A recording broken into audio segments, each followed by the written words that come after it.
নমস্কার, কেমন আছেন আপনারা? কণিকার চ্যানেলে আপনাদের সব্বাইকে স্বাগত জানিয়ে আজ করব মোচার তরকারি। তাই মোচাটা এইভাবে ছাড়িয়ে ছোট্ট করে কেটে নিয়েছি।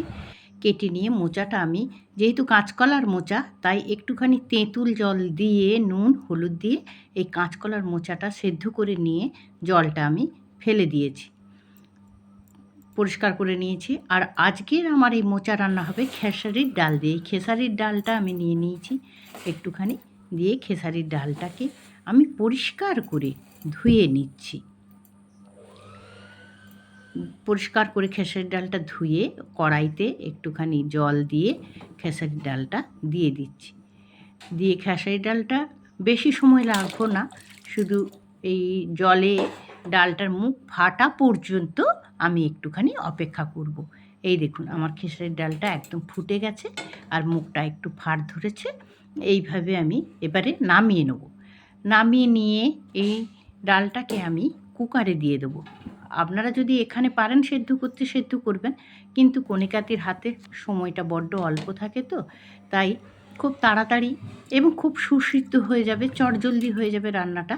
তাই আমি মুখটা ফাটিয়ে নিয়ে এবারে দিয়ে দিচ্ছি। আর মুখটা যদি ফাটিয়ে নেওয়া হয় একটু আগে, তাহলে ডালটা খুব সুন্দর সুসিদ্ধ হয়ে যায়। আর তা না হলে একটু বেশি সময় লাগে। তাই আমি একটুখানি মুখ ফাটিয়ে এই ডালটা বসিয়ে দিলাম। আর এর জন্য অবশ্যই নিয়ে নিচ্ছি একটুখানি বেগুন আর কচু। আর দেখুন, এই পাশে আমি একটু ছোলার ডাল, এটা আমি ভিজিয়েও রাখি না, সব ধুয়ে নিয়েছি। তো এবার ওই ছোলার ডালটা দিয়ে দিলাম। আর কচু বেগুন দুটোই দিয়ে দেবো ওই এতে। সময় কম, কিন্তু সুসিদ্ধ হবে, রান্নাটাও হবে খুব সুন্দর। আর ছোলার ডালটা দেওয়ার কারণ হচ্ছে, ছোলার ডালটা কিন্তু সেদ্ধ হয়ে যাবে, মুখে লাগবে গোটা গোটা, খেতে বড্ড সুস্বাদু লাগবে। আর এতেই এবার দিয়ে দিচ্ছি নুন, হলুদ আর লঙ্কা গুঁড়ো স্বাদ মতন, সবটাই পরিমাণ মতন দিয়ে দিলাম। দিয়ে আমি ঢাকনা দিয়ে দেবো। যেহেতু খেসারির ডালটা আমার একটুখানি মুখ ফেটে আছে, তাই বেশি সিটি লাগবে না, দুটো সিটি যথেষ্ট। এই দুটো সিটি দিয়ে দেবো। দিয়ে দেওয়ার পরে ওটাকে ঠান্ডা করব। কুকারটা এবার আমি ঠান্ডা করতে দেবো। আর এদিকে আমি কড়াইতে তেল বসিয়ে দিয়েছি, সর্ষের তেল, আপনারা যে যেমন তেল পারেন দেবেন।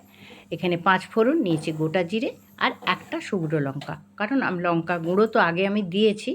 এবার এইটা আমি ভাজতে দিলাম। এবারে মশলাটা 5 ফোড়ন, জিরে আর শুকনো লঙ্কার একটা মিষ্টি গন্ধ যখন বেরিয়ে আসবে খুব সুন্দর, তখন এই তেজপাতাটা ধুয়ে রেখেছি, সেই তেজপাতাটা আমি দিয়ে দিলাম ফোড়নটার সঙ্গে। এবার ফোড়নটা খুব সুন্দরভাবে ভাজা হয়ে গেছে, গন্ধও বেরিয়েছে। এবার ওই যে সেদ্ধ করে রেখেছিলাম মোচাটা, সেই মোচাটা এবার দিয়ে দিলাম। যেহেতু মোচাটা সেদ্ধ আছে, জল ছড়ানো হয়ে আছে, সেই মোচাটা আমি হালকা করে একটু ফোড়নের উপর নেড়ে দেবো। একটুখানি হালকা করে ফোড়নের উপরে মোচাটা আমি নেড়ে নেব। মোচাটা আমার সুন্দরভাবে নাড়া হয়ে গেছে, বেশি সময় আর লাগলো না। এবারে ডালটা দেখুন, ডালটা কত সুন্দর সেদ্ধ হয়ে গেছে। ওই যে বললাম বন্ধু না, খুব চটজলদি রান্নাটা হয়ে যাবে। আর দেখুন ওই যে ছোলার ডালগুলো মিটমিট করে চেয়ে আছে, বড় অপরূপ লাগে এটা। তাই এবারে এইটা আমি ওই কড়াইতে ঢেলে দিচ্ছি। যেহেতু মোচাটা আমার সেদ্ধও হয়ে আছে, ভাজাও হয়ে গেছে, তাই এবারে আমি ওইটা ঢেলে দেবো ডালটা এতে। তবে ডালটা দিয়ে আমি বেশি সময় জল দেবো না খুব একটা বেশি, কারণ একটুখানি সবটাই তো আমার সেদ্ধ হয়ে আছে, তাই বেশি সময়ও লাগবে না। তো এবার একটু নেড়ে চেড়ে নেব। আর খুব অল্প একটু জল। ওপাশে দেখুন ভোরের সূর্যের আলোও পড়েছে আমার কড়াইয়ের ওপরে।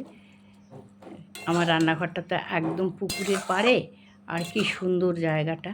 সুতরাং গ্রামের সৌন্দর্য দেখতে দেখতেই আমার রান্না হয়ে যায়।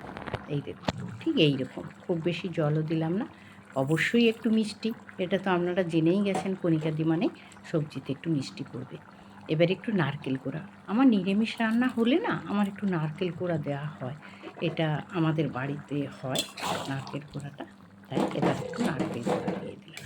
দিয়ে আবার একটু নেড়ে চেড়ে নিলাম, কাঁচা নারকেলটা তো, তাই একটু নাড়াচাড়া করে নিলাম। আমার কিন্তু রান্না বন্ধু প্রায় কমপ্লিট হয়ে এসছে, সমস্ত কিছু পড়ে গেছে। এই দেখুন কত সুন্দর হয়েছে, সূর্যের আলো পড়েছে কড়াইয়ের ওপরে, দেখতে তো সুন্দর লাগছে। এবার একটু ভাজা মশলা, অর্থাৎ জিরে গুঁড়ো, একটুখানি জিরে আর লঙ্কা একটু গুঁড়ো করে রেখেছিলাম, দিয়ে দিলাম। অবশ্যই নিরামিষ রান্না, ঘি তো আমার লাগবেই, তাই একটু ঘি দিয়ে দিলাম। দিয়ে একটুখানি নাড়াচাড়া, ঘিটা গলে যাবে, গরম তো আছেই, তাই ঘিও গলে গেল। এবারে আমি নামানোর আগে দিয়ে দেবো শুকনো খোলাতে ভেজে রেখেছিলাম একটুখানি চিনেবাদাম, সেই চিনেবাদাম দিয়ে দিলাম। আমার কিন্তু বন্ধু রান্না একদম কমপ্লিট। খেসারির ডাল দিয়ে মোচার ঘন্ট হয়ে গেল। কেমন লাগলো বন্ধু অবশ্যই আমাকে একটু জানাবেন। ভালো লাগলে, খুব তাড়াতাড়ি হয়ে যায়, খুব চটজলদি একটা রান্না, আর খেতে খুবই সুস্বাদু। মানে আমরা ভাষায় বলি না একটা মাগনা টাগনা, তাই ডালও হয়ে গেল, সবজিও হয়ে গেল। এটা বাড়ির সবাইকে করে দেবেন, একবার নিজেরা বানিয়ে দেখবেন যে কণিকাদি কি সত্যি মিথ্যে কথা বললো। সবাই ভালো থাকবেন, নমস্কার।